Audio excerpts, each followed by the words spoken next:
జై శ్రీరామ్ అండి. ఇప్పుడు చూపించబోయే వీడియో చూస్తే పేపర్ కప్లో టీ త్రాగడం ఎంత ప్రమాదకరమో, క్యాన్సర్ కారకమో మీకు అర్థమవుతుంది. పేపర్ కప్ కాదు, ఈ క్యాన్సర్ కప్. ఎందుకు క్యాన్సర్ కప్ అన్నామంటే ఈ పేపర్ లో పైన పేపర్, లోపల ప్లాస్టిక్. ఇది ప్లాస్టిక్ అవునా కాదా అనేది మీకు ఒకసారి దీన్ని చూపిస్తాను.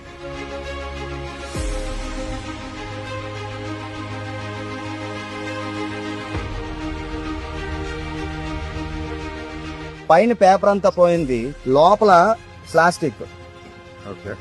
సో దీనివల్ల ఏమవుతుందంటే మీరు అందరూ పేపర్ కప్ అనుకొని అందరూ టీ వేడిగా ఉన్న టీ ఇందులో తాగుతున్నారు. దానివల్ల ఏంటంటే ఇది గమ్ము ప్లస్ కెమికల్ ఉంటుంది. ఇక్కడ గమ్ము ఎందుకు ఉంటుంది అంటే ఇది అంటుకోవడానికి, కెమికల్ ఏంటంటే కాయడానికి. ఈ రెండు ఆ వేసే వేడి టీ ఆటోమేటిక్ గా కరిగిపోతుంది. ఒక లేయర్ అంతా కరిగిపోయి మనకి టీ ద్వారాగా లోపలికి వెళ్ళి క్యాన్సర్ కి వచ్చే ప్రమాదం ఉందండి. అందుకని ఏం చేస్తున్నారంటే ప్రతి ఒక్కరు కూడా ఇలా గాజు గ్లాస్ తో టీ తాగడమే ఆరోగ్యం, దీనితో తాగడం అనారోగ్యం. ఇది పేపర్ కప్పు కాదు, క్యాన్సర్ కప్పు. ఇది ఆరోగ్యకరమైనటువంటి గాజు కప్పు.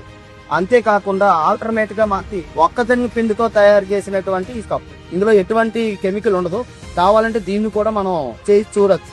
ఇందులో ఎటువంటి కెమికల్ ఉండదు. కేవలం మన మొక్కజొన్న పిండితో ఏదైతే చెడితో తయారైనటువంటి కప్పు ఇది వాడుకోవచ్చు. అందుకే నేను చెప్పామంటే పేపర్ కప్పు కాదు, ఇది క్యాన్సర్ కప్పు. దీన్ని విడనాడండి, గాజు కప్పుతో టీ తాగండి, ఆరోగ్యంగా ఉండండి అనే దీంతో మనం అందరికీ చెప్పడం జరుగుతుంది. దయచేసి ఇక్కడే కాదు, మీరు ఎక్కడ అవుట్ ఆఫ్ స్టేట్ ఎక్కడికి వెళ్ళినా సరే వాళ్ళు ఇచ్చే పేపర్ కప్పులు విడనాడి గాజు కప్పులు లేదా స్టీల్ కప్పుతో టీ తాగితే ఆరోగ్యంగా ఉంటాం.